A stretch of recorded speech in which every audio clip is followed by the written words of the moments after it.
안녕하세요. 디지털 픽스입니다. 2022년 6월 17일 암호화폐 방송 하겠습니다.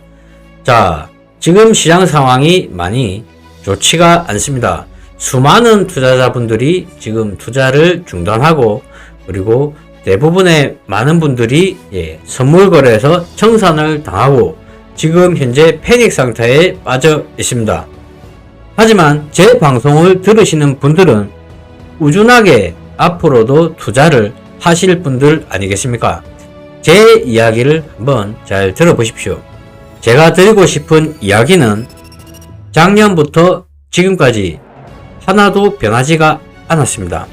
이더리움은 상당하게 도미넌스가 하락할 것이고 가격도 하락할 것이다. 그리고 추가적으로 한 가지 더 이야기 드리는 부분이, 이더리움이나 비트코인은 이미 사이클적인 시점에서 최고점을 돌파했습니다. 하지만 그에 비해서 리플 XRP는 그 사이클, 이번 사이클 반감기를 기준으로 한 세 번째 사이클의 최고점을 터치하지 못했습니다. 그것이 SEC로 인한 문제든 어떤 문제든 간에 아직 터치를 하지 않았기 때문에 그에 대한 상승 기대가 아직 아주 많이 남아 있습니다. 물론 수많은 국내 투자자분들은 또 리플 XRP에 대한 기대를 많이 저버리신 분들도 많으실 겁니다. 하지만 아직까지는 해외에서는 정말 수많은 분들이 전 고점 이상의 돌파를 기대하고 있는 분들이 상당히 많이 있습니다. 한번 기사 내용 보시겠습니다. 지금 현재 수많은 투자자들이 이더리움을 희생시키면서, 이더리움을 희생시켰다는 말은 홀딩하고 있던, 보유하고 있던 이더리움을 매도하고 카르다노, 에이다나, XRP, 그리고 폴카닷에 대한 디지털 자산 할당을 늘리고 있는 것으로 나타났답니다. 이 말은 무슨 말이냐면 이더리움을 매도하고 에이다, XRP, 폴카닷을 매수했다는 말입니다. 자, 일단 내용 보시고요. 이에 대한 근거가 있는지, 이 기사 내용이 맞는지에 대해서 제가 조금 있다가 차트로 한번 간단하게 보겠습니다.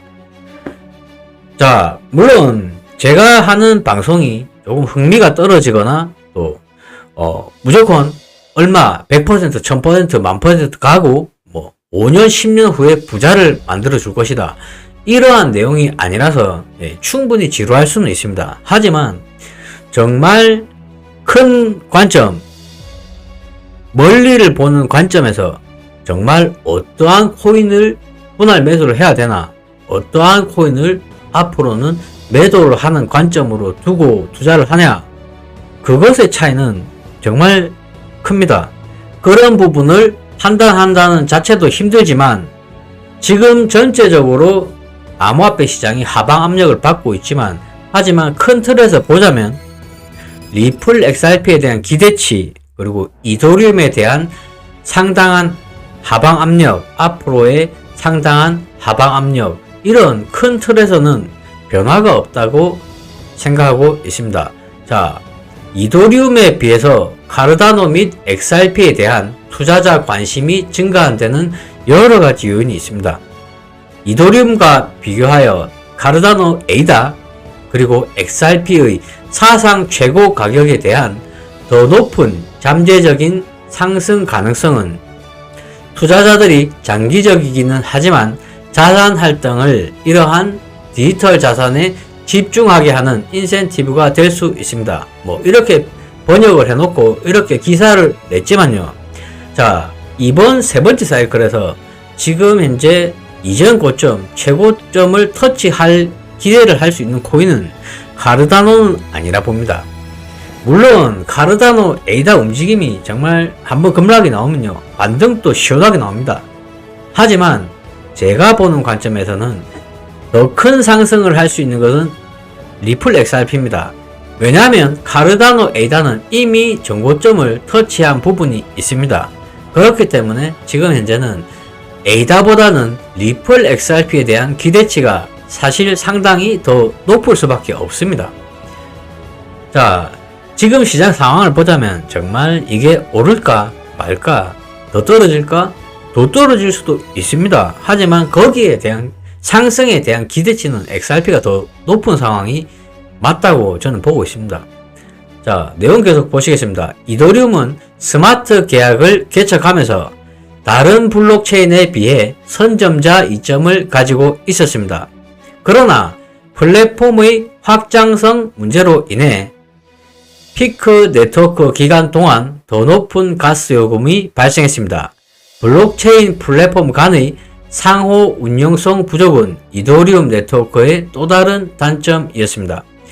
이더리움 가스비 문제는 정말 오래전부터 있어왔던 문제 아닙니까? 여기에 대한 해결책은 정말 어떠한 방법을 내놓는다 하더라도 해결책이 없어 보입니다. 특별하게 정말 큰 변화가 없이는 이더리움 가스비에 대한 이 해결책은 없어 보입니다. 이러한 이더리움의 문제로 인해서 수많은 이더리움 킬러들이 생겨났고요. 카르다노와 폴카닷이 이에 대표적으로 포함이 되고 있고, 더 빠른 속도와 더 낮은 거래 비용으로 인해서 카르다노 생태계를 이더리움 네트워크의 직접적인 경쟁자로 만들었답니다. 또한 폴카닷 생태계는 역사상 같은 시점에 이더리움 네트워크보다 빠르게 성장하고 있다고 하고 있고요. 그리고 리플 XRP, 리플은 2020년 말부터 미국 증권거래위원회 SEC와 법적 분쟁 중인데, 리플이 SEC에게 승리를 하게 된다면 XRP 가격이 상승할 것으로 예상되고 있답니다. 이것은 예상이 아니고 사실상 SEC에게 승리를 하게 된다면 정말 폭발적인 상승을 할 것으로 보고 있습니다. 이더리움에서 카르다노, 폴카닷 및 XRP로 자금이 추가로 유출될 것을 예상해야 되는지, 거기에 대한 질문이 있는데요. 앞으로는 앞으로가 아니고 이미 작년 12월 제가 처음 이더리움 하락에 대해서 방송을 드렸던 그 시점, 이더리움은 정말 좋은 코인입니다. 하지만 이더리움의 도미넌스는 앞으로 급격하게 하락을 할 것이고, 그로 인해서 가격 하락 역시도 상당히 많이 할 것으로 예상하고 있다고 이미 작년 12월 달에 방송을 드렸습니다. 자, 그리고 이더리움에서 빠진 도미넌스가 이더리움이 암호화폐 시장에서 차지하던 비중이 리플 XRP로 상당히 많이 이동될 것으로 이야기 드렸지만, 아직까지 상당하게 많은 비중이 리플 XRP로 이동되지는 않았습니다. 현실적인 상황은 그렇고요. 하지만 한번 차트를 한번 보겠습니다. 좌측은 XRP 도미넌스, 우측은 이더리움 도미넌스입니다. 자, 지금 현재 전체적인 암호화폐 시장의 급락으로 인해서 대부분의 알트코인들을 매도하고 비트코인으로 몰렸습니다. 자, 그런 와중에 이더리움 도미넌스는 정말 상당히 더 많이 하락을 했습니다. 자, 리플 XRP 도미넌스는요, 무려 1.46%까지 급락을 했었고요. 그리고 이더리움의 도미넌스는 최근 최저점 14.73%까지 급락을 했었습니다.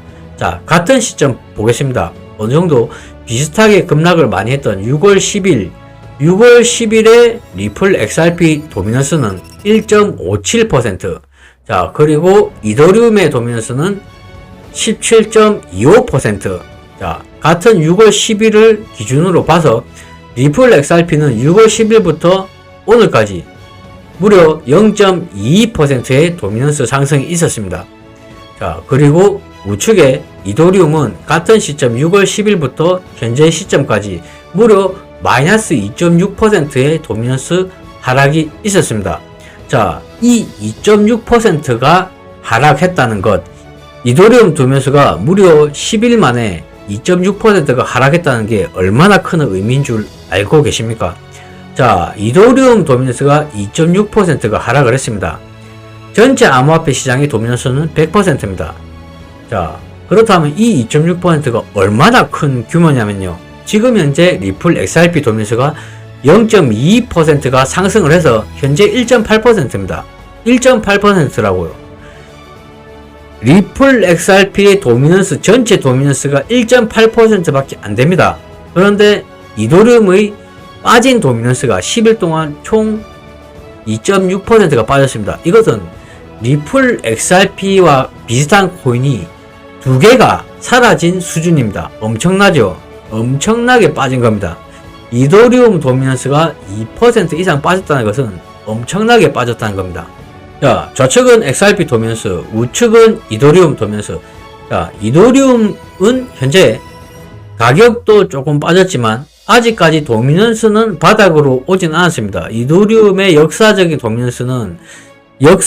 도미넌스 바닥은 7.5%입니다. 아직까지 역사적인 저점까지 오려면 10% 정도는 더 빠져야 된다는 겁니다. 자, 지금 이더리움 가격이 원화로 140, 전후로 140만원 전후로 되지 않습니까? 자, 이 상황에서 역사적인 저점 7.5%까지 빠진다면 이더리움의 가격은 100만원 아래로 내려가게 될 겁니다. 반면에 좌측의 XRP 도미넌스는 이미 역사적인 저점 부근에 있습니다. 역사적인 저점 부근에 있고요. 역사적으로 보자면 아직까지 충분히 도미넌스가 상승할 여력이 충분히 많이 있습니다. 지금의 대부분의 차트들이요, 대부분의 메이저 차트들이 역사적인 시점으로 되돌아가고 있습니다. 정말 저까지 빠질까? 정말 저까지 다시 오를까? 그러한 역사적인 시점으로 다시 한번 돌아가는 겁니다. 저 역시도 정말 두 번째 사이클처럼, 첫 번째 사이클처럼 그런 비트코인의 급락이 있을까? 지금 미국으로의 손바뀜이 있는데 그럼에도 불구하고 다시 한번 저런 폭락이 나올까? 그런 의문이 있었지만 정말 역사적인 차트 흐름대로 되돌아가는 것을 보고 다시 한번 더 기대를, 다시 한번 더 확신을 가질 수 있는 시점이 되었습니다. 자, 이렇게 되면요, 정말 사이클이 계속 반복하는 게 정말 똑같이 이렇게 반복이 된다면 앞으로 있을 사이클에 대한 대비를 엄청 하기가 쉽습니다. 자, 이게 어떤 개념이냐면요, 아직까지 비트코인 반감기를 기준으로 해서 겨우 세 번째 사이클밖에 안 됩니다. 자, 이렇게 역사적인 시점으로 계속 분석을 하다 보면요, 자, 4년 후, 8년 후, 12년 후, 20년 후 정말 매수 시점과 매도 시점을 잡기가 더 쉬워집니다. 물론 지금 시점 같을 때는 정말 손실을 많이 보신 분들이 엄청날 겁니다. 앞으로 투자를 못 하실 정도로 무너지신 분들도 상당히 많을 겁니다. 하지만 그 무너진 시점, 겨우 10만원, 100만원 그 정도의 돈을 투자해서도 충분히 어느 정도 상상했던 부를 가질 수 있는 시점도 4년 후, 10년 후, 20년 후에 언제든지 올 수도 있습니다. 자, 첫 번째 사이클도 두 번째 사이클도 지금 세 번째 사이클도 분명 패닉한 분들이 훨씬 많습니다. 수익을 보시고 어느 정도 포지션을 정리를 하셨거나 아니면 정말 저점 부분, 사이클마다 저점 부분에서 매수를 하셔서 장기 투자하시는 분들은 큰 무리는 없으실 겁니다. 자, 오히려 사이클에 대한 믿음과 확신이 조금 더 생긴 시점으로 보입니다. 리플 XRP 같은 경우는 사이클적인 시점으로 간다면 언제 슈팅해 줄지는 그 누구도 알 수가 없습니다. 그것을 알 수가 있다면요, 저는 그런 부분은 불가능하다 봅니다. 리플 XRP는 현재 도미넌스 상승은 분명히 있을 겁니다. 리플 가격이 더 떨어지든 어느 정도 유지를 하든 간에 분명하게 리플 XRP는 역사적인 사이클적인 시점으로 보자면 분명 도미넌스 상승이 있습니다. 그때가 언제인지 맞출 수는 없습니다. 하지만 저 같은 경우에는 꾸준하게 첫 번째 사이클, 두 번째 사이클, 세 번째 사이클, 앞으로 있을 몇십 번째 사이클까지도 오히려 분석하기는 더 좋아졌다고 보고 있습니다. 자, 기운들 내시고요. 리플 XRP는 아직까지 정말 기회가 많다, 이렇게 정리 드리고 이상 방송을 마치겠습니다. 시청해 주셔서 감사합니다.